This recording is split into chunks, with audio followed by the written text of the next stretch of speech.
like to introduce the stage party, honorees, distinguished guests, and degree candidates. Please stand when I call your name and hold your applause till we finish introductions for each group. For the stage party, Mr. Ralph Maffey, former chairman of the Board of Directors, Elmezzi Graduate School and the Feinstein Institute. The Executive Vice Chair, Board of Trustees, Northwell Health. Mr. Jose Rivera, Chairman and President, Thomas and Janine Elmezzi Foundation. Dr. Andrew Yott, Chief Academic Officer, Senior Vice President, Northwell Health. Board Member, Elmezzi Graduate School. Mr. Leonard and Mrs. Susan Feinstein, benefactors of the Feinstein Institute. Dr. Christine Metz, Associate Dean, Elmezzi Graduate School. Dr. Betty Diamond, Program Director, Donald and Barbara Zucker School of Medicine, PhD and MD PhD programs. Dr. Lauren Smith, Dean, Donald and Barbara Zucker School of Medicine, Executive Vice President, Physician-in-Chief, Northwell Health. Board Member, Elmezzi Graduate School. Dr. David Battinelli, Chief Medical Officer, Senior Vice President, Northwell Health. Board Member, Elmezzi Graduate School. Dr. Levi Garraway, Senior Vice President, Oncology Research and Development at Lilly Research Laboratories Novel Target Research, candidate for honorary degree. Dr. Timothy Biliar, George Vance Foster Professor and Chair, Department of Surgery, Vice President, Chief Academic Officer, University of Pittsburgh, candidate for an honorary degree. Dr. Betty Steinberg, Provost, Elmezzi Graduate School and the Feinstein Institute. Mr. Mark Klaster, Chairman, Board of Trustees, Northwell Health. Dr. Kevin Tracy, Professor and President, Elmezzi Graduate School of Molecular Medicine, President and CEO of the Feinstein Institute.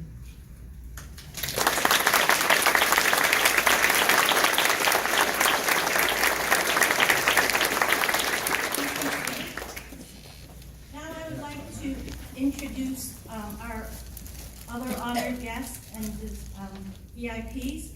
I'd like to introduce Dr. Yusuf Alabed, Marshal of today's commencement.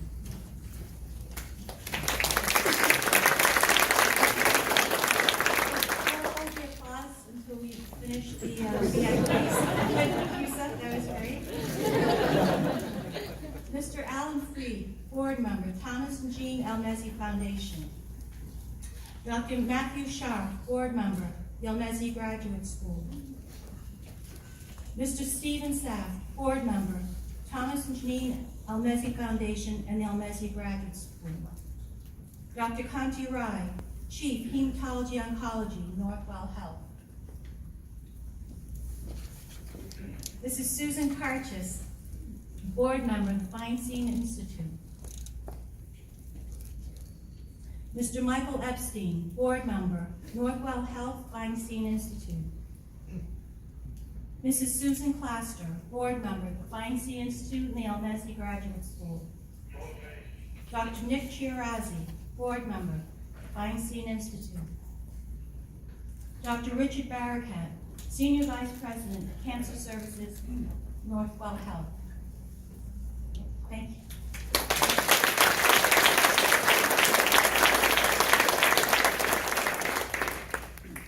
So now I'd like to introduce the candidates for Doctor of Philosophy and their mentors. Joaquin Cagliani and his mentors, Dr. Ping Wang and Wang Lang Yang, please stand.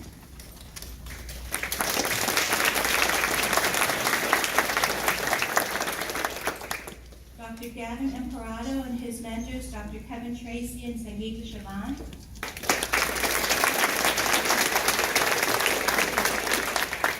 Mohammed Khan, mentors, Drs. Mark Simon and Maria Ruggieri.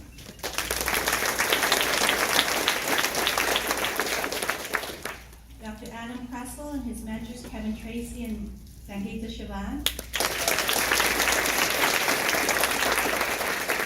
And Gopal Kumar and his mentor, Dr. Christine Metz.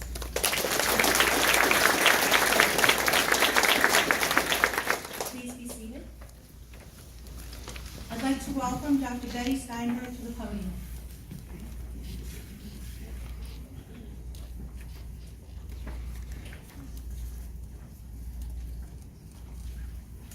Thank you, Annette. And I'd like to welcome all of you today and briefly tell you a little bit about the Elmezzi Graduate School for those of you who don't know. I know many of you have heard it before, but you get to hear it again. This year celebrates the 25th anniversary of the school, which was started by Dr. Anthony Cerami when he left the Rockefeller Institute to start the Pickauer Institute, a private research institute that occupied the 2 top floors of this building.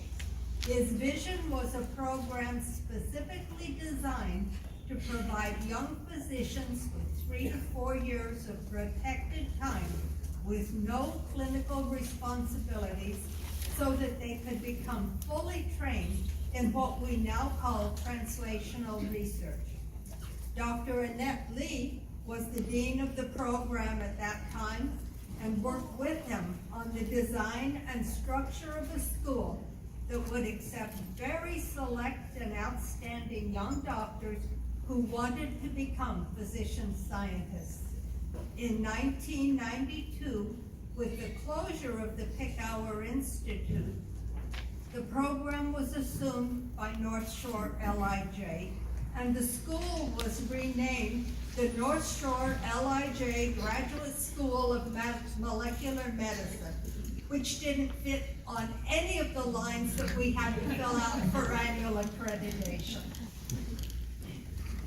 In December of 2007, with the gift of a major endowment from the Thomas and Jean Elmezzi Foundation, the school became the Elmezzi Graduate School. The name changed, the number of students enrolled, and the number of alumni have grown. But the vision that was originally established by Dr. Cerami and Dr. Lee has not changed. And our students clearly live up to that vision, doing outstanding disease-oriented research to change the way medicine is practiced. But great research does not happen by one student working with one or even a couple of mentors. It takes a team.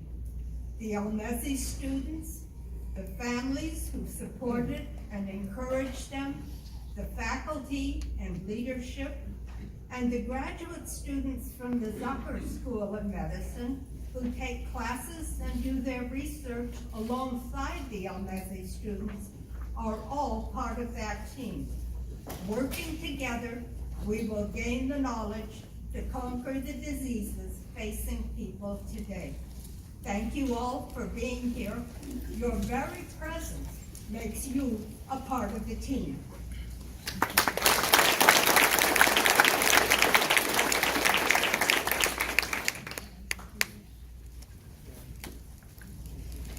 So we'll have the presentation of candidates now, and I'm pleased to invite Dr. Wang to the podium to present Dr. Joaquin Cagliani.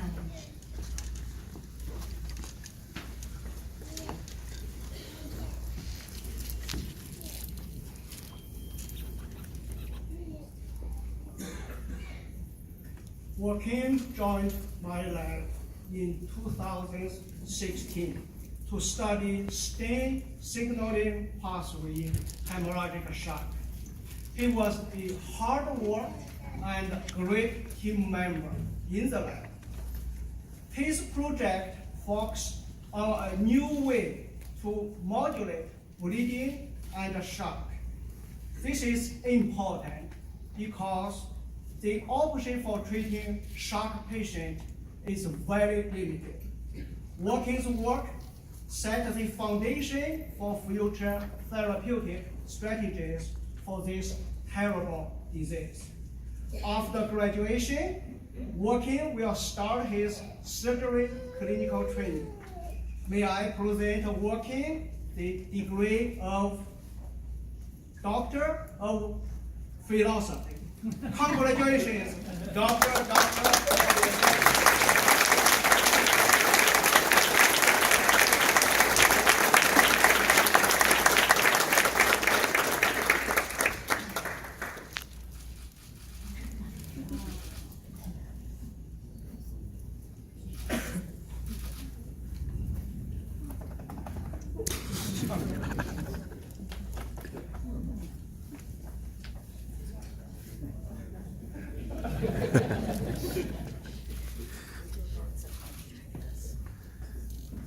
Dr.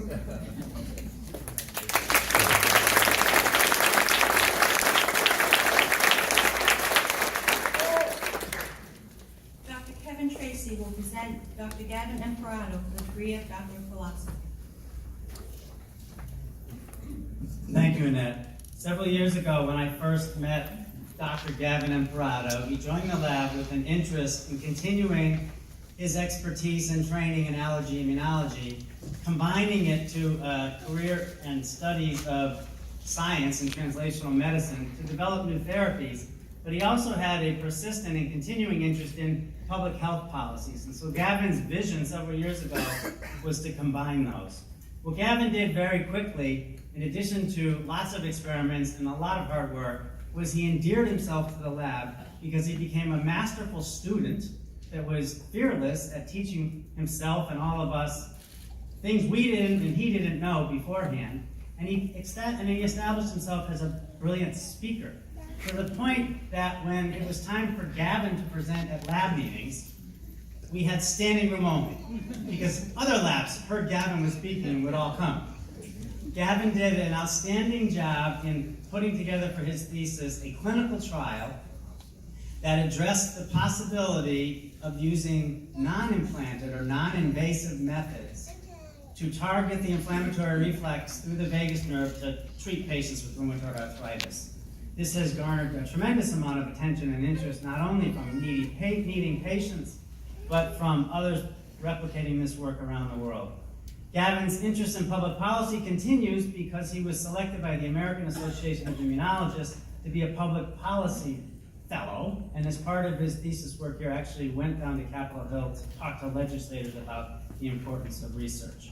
So for these accomplishments, I wish to recommend Dr. Gavin Imparato for the degree of Doctor of Philosophy.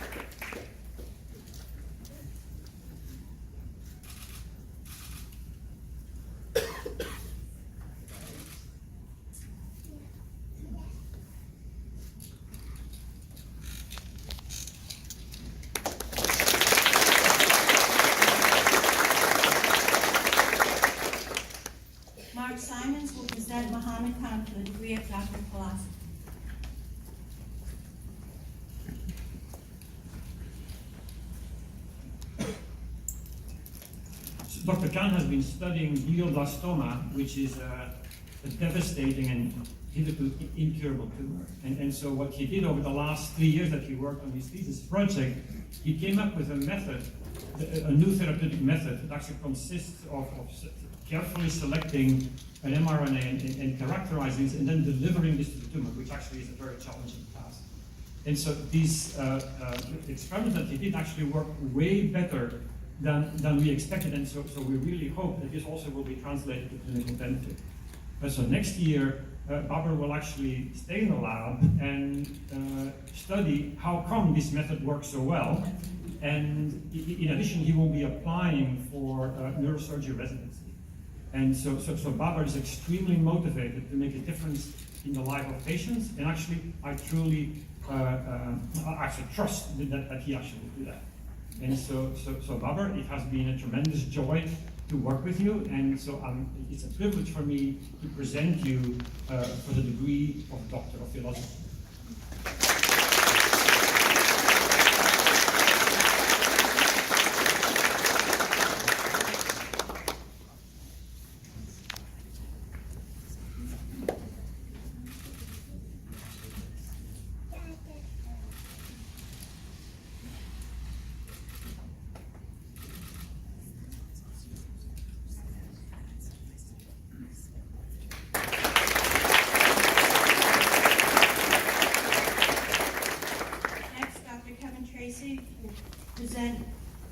For the degree of Doctor of Philosophy.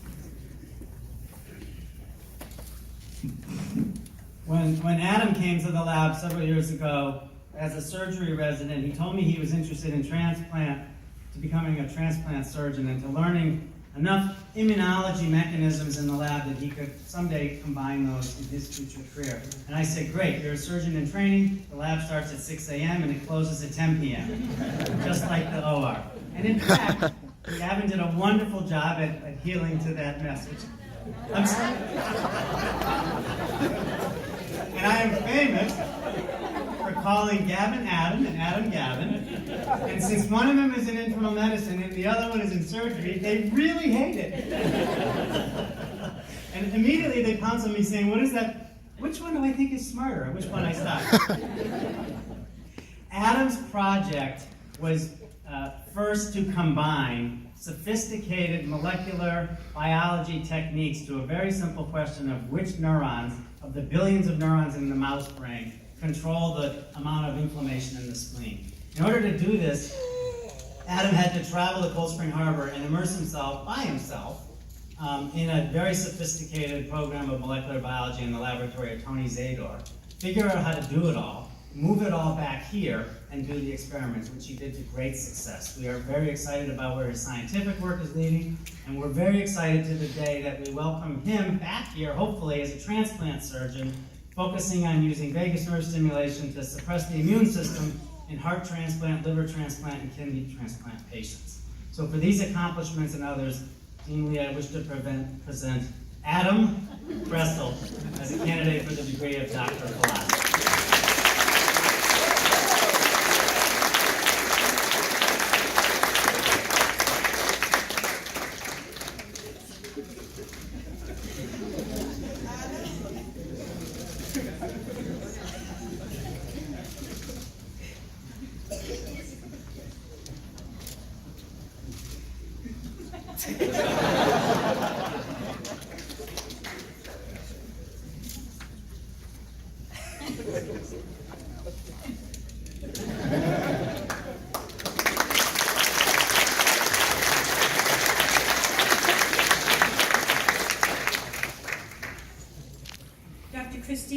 Will present Gopal Kumar, the degree of Doctor of Philosophy.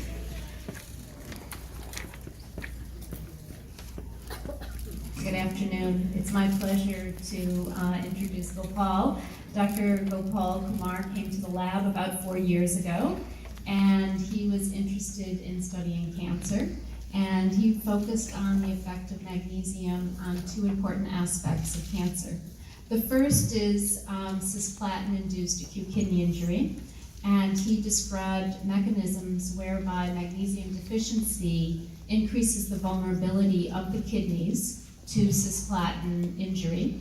And he also identified novel mechanisms that magnesium deficiency decreases the effectiveness of cisplatin in experimental models. In the second series of experiments, Gopal discovered how magnesium regulates cell migration and perhaps may contribute to metastasis. These studies are very important because they will help inform us about the importance of magnesium status for improving outcomes in cancer patients. Upon graduation, Gopal will continue his clinical training in internal medicine and serve as a clinician scientist. May I have the honor and the privilege of presenting Dr. Gopal Kumar for the degree of Doctor of Philosophy.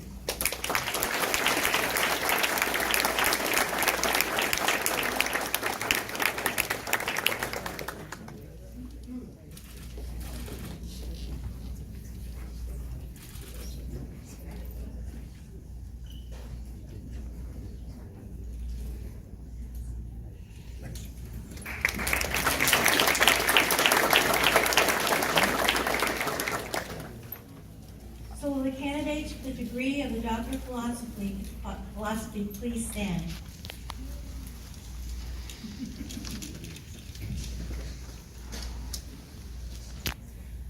By the authority of the Regents of the University of the State of New York, which they have vested in the trustees of Northwell Health, and is by them delegated to me, I confer upon you the degree of Doctor of Philosophy, which admits you to all the rights and privileges and appurtenances thereunto attaining. Congratulations.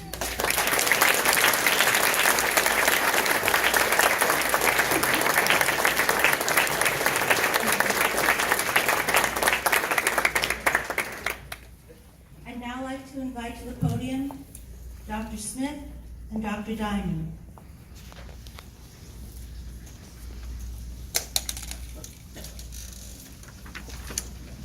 Good afternoon, and congratulations to each of you for a job well done. The Donald and Barbara Zucker School of Medicine not only educates medical students to practice medicine, but has a significant presence in terms of training future biomedical researchers and clinician researchers. It is in fact the partnership with the Feinstein Institute that really allowed our medical school to take the shape that it has, and without it, we would have been hard-pressed to build the school. The 2011 class, our first class, had 4 MD PhD students, and these students spend a minimum of 7 years. 2 years beginning medical school, then coming to the Feinstein for a minimum of 3 years doing research, and then 2 years to finish up medical school. The Elmezzi program and ourselves both select only very, very special people who intend to pursue research as an intimate part of their practice of medicine. And it is these clinician researchers that we hope we will ultimately finally produce. This year, we had 4 MD PhD students complete their dissertation. Unfortunately, they are now pursuing the last 2 years of medical school on clinical assignments and will not be able to be here. So to tell you a little bit about each of them is the director of the MD PhD program, Dr. Betty Diamond.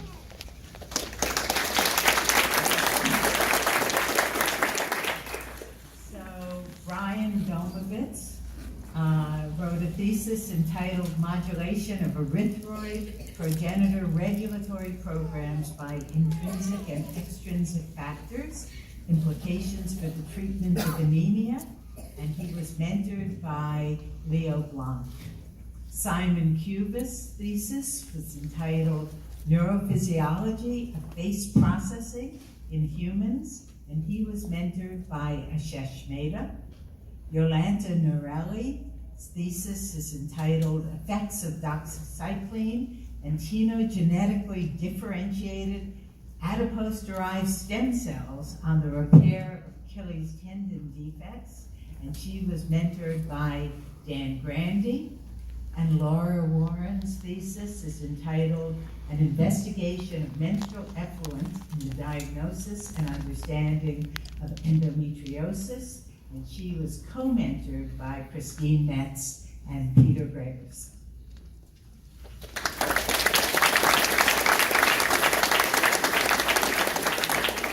Thank you. Please enjoy a music interlude by our cellist, our harpist, Janet King, and our cellist, Nat Zamer.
like now to have the presentation of honorary degrees. Dr. Ping Wang will introduce our first honorary degree candidate. Dr. Wang?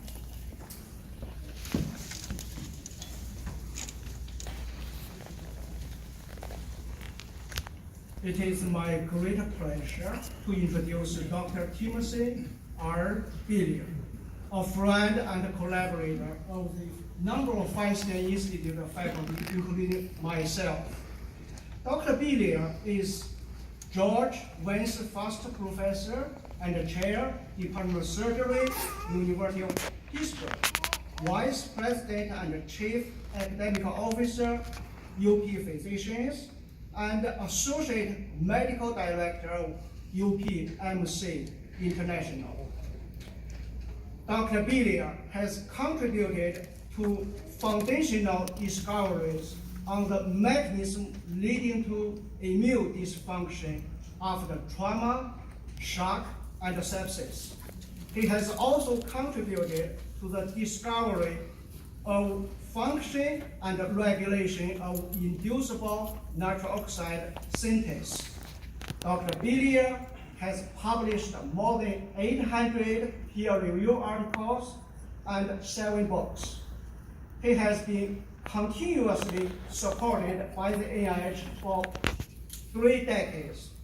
His current grant portfolio includes 2 NIH grants and 2 DoD grants, with a total funding of more than $10 million. Dr. Biliar is a member of National Academy of Medicine.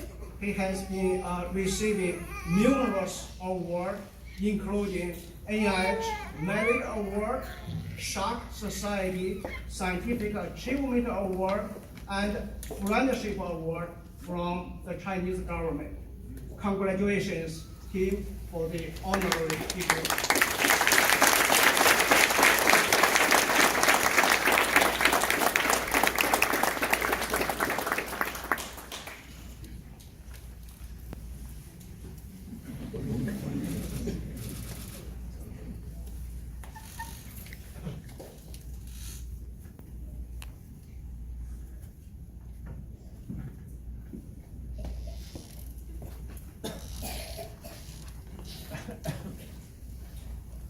Well, let me just say what a thrill and honor it is for me to be part of this important event for Joaquin, Gavin, Muhammad, Adam, and Gopal. Congratulations on this day that you've really worked so hard for. You deserve this, and of course, congratulations to your families and loved ones. I'd also like to congratulate Dean Annette Lee, the mentors, faculty, and all those that have built this remarkable program. I am, of course, deeply honored to be part of this occasion, and one cannot help but to reflect on my own graduation and events in subsequent careers as we anticipate the impact of the careers of this fabulous 5 graduating today. While I'm sure you would find an hour-long step-by-step description of my own career riveting, more likely it would be an opportunity to pull out your cell phones, and I don't want that. So I'm going to spare you that exercise. Instead, I want to emphasize really just one concept for our graduates and really anybody embarking on a rigorous career that I think you already understand because it's what got you here today. And the concept is one of menteeship. Not the much touted and obviously very important mentorship, which is undeniably very important, but menteeship. Characteristics in you that have made you a good learner and someone who can extract the best out of your teachers and mentors. And in fact, if you go online, there's a definition for this menteeship. It's a proactive effort by self-learners to establish, manage, sustain a relationship with mentors who will guide and support the self-learners, that's you, in your goals, outcomes, and vision. And there are features of mentorship that are very real and palpable. Among them are, be an eager learner. It's obvious to say this, but it requires passion for the acquisition of new knowledge. I love it when a student or junior colleague teaches me. Be visible. Resist the tendency or desire to sit in the back of the room in every conference. Be prepared to ask a thoughtful question. You know, showing up is 90% of success. Be accessible. Make time for your mentors, make time for your colleagues. Seek excellent role models and mentors. Not only those above you, but those below you can be fabulous and excellent mentors. Be opportunistic. Help others succeed, and I think this is very important. The pie is big. Share your thoughts and insights with others, and they will also propel you forward. And of course, take initiative. This speaks for itself. Take the chance to really think independently and really understand what is feasible in your career. Finally, be passionate and enthusiastic. I really love working with people who share my passion for ideas and making progress. Again, you would not be here if you hadn't already manifested most, if not all, these characteristics. I would say you need to maintain these, even hone these throughout your career. Being a good mentee will serve you well through a long and productive career. Thank you.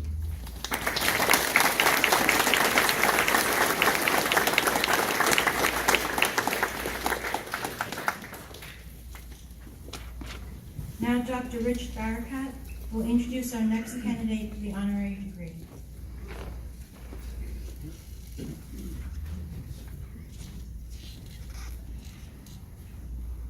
Thank you, Dr. Lee, and I'd also like to extend my heartfelt congratulations to all of our PhD graduates today. It's an absolute amazing accomplishment, and you should be extremely proud of what you've achieved. And I would also like to extend my congratulations to your family members who are here today who are witnessing this extraordinary event. I'm sure they're also extremely proud of you. So I get the pleasure of introducing our next candidate for the honorary degree, Dr. Levi Garraway, who is a PhD. And I wanted to do justice to this introduction, so I, of course, received his curriculum vitae the other day. Unfortunately, it was so big that it crashed my computer. So, of course, I fell back on plan number 2, and I had someone print it out for me, but we ran out of paper. So suffice it to say that he's an incredibly accomplished individual. And I'll recite just a little bit of what he has done. I did not calculate his NIH funding because I suspect my calculator would have problems as well. But he joined Eli Lilly and Company in January of 2017, where he serves as the Senior Vice President of Oncology Research and Development and LRL Novel Target Hub. He received all of his degrees, including his MD and PhD from Harvard Medical School. Thereafter, he did an internship and residency in internal medicine at the Massachusetts General Hospital, where he also served as the medical chief resident in 2003. Dr. Garraway completed his fellowship training in medical oncology at the Dana-Farber Cancer Institute, and he received board certification in both internal medicine and medical oncology. Prior to joining Eli Lilly, Dr. Garraway served as an investigator of the Howard Hughes Medical Institute and an associate professor of medicine at the Dana-Farber Cancer Institute, Harvard Medical School, and an institute member of the Broad Institute. He was the inaugural director of the Joint Center for Precision Medicine, which spans the Dana-Farber, Brigham and Women's Hospital, Boston Children's Hospital, the Broad Institute, the Massachusetts Institute of Technology, and Harvard.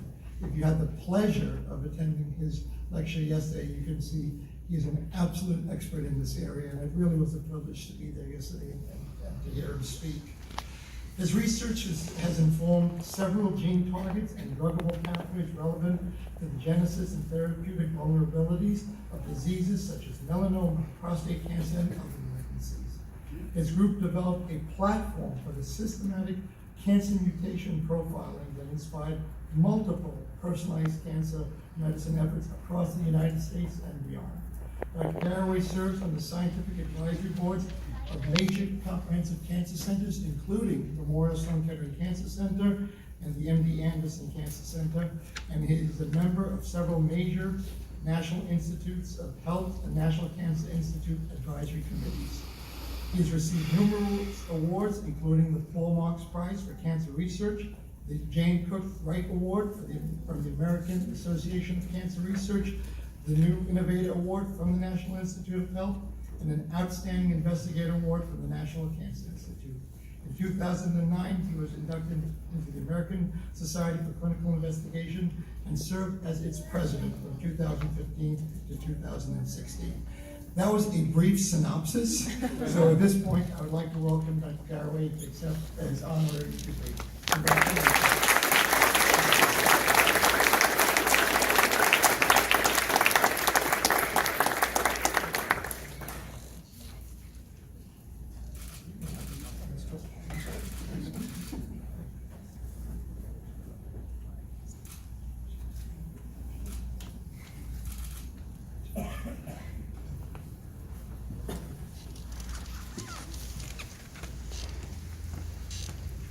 Well, it's a great honor for me to have the opportunity to get an honorary degree from this wonderful institution and to experience the students and faculty and leaders of this wonderful program. And I also, of course, want to add my congratulations to the 5 new doctors, as well as their mentors and families, because there's no question that that this kind of work to get to a PhD, it's the hard work of the individuals, but also the mentors and the family. So the only downside about giving remarks at a commencement is that they're usually not remembered. And the only thing that I remember about my MD PhD commitment was a slightly off-color remark by one of the deans, which I'm not going to actually repeat. But I figured maybe what I would do is just give 3 very brief vignettes or points of encouragement, which have helped me over my career, and maybe if you remember from time to time, they'll help you as well. So the first is to always ask important questions. And there's a cancer biologist, famous cancer biologist, Bob Weinberg, who likes to say that it is as hard to study an uninteresting problem as it is to study an interesting problem. And actually, I think it's harder because it's hard to get motivated to study uninteresting problems. But I think if we're brutally honest with one another, the scientific and medical literature is replete with papers about uninteresting problems. That's why they have low impact factor journals. And so anyway, but thankfully, you guys are not only have you already figured out how to ask important questions, but as physician scientists, we are uniquely positioned to recognize what the important questions are in disease, because we have had the privilege of taking care of patients and have seen cases that have captured our imagination, and they point us to what the salient unsolved problems are in disease, and that is the special sauce that can help physician scientists contribute to making patients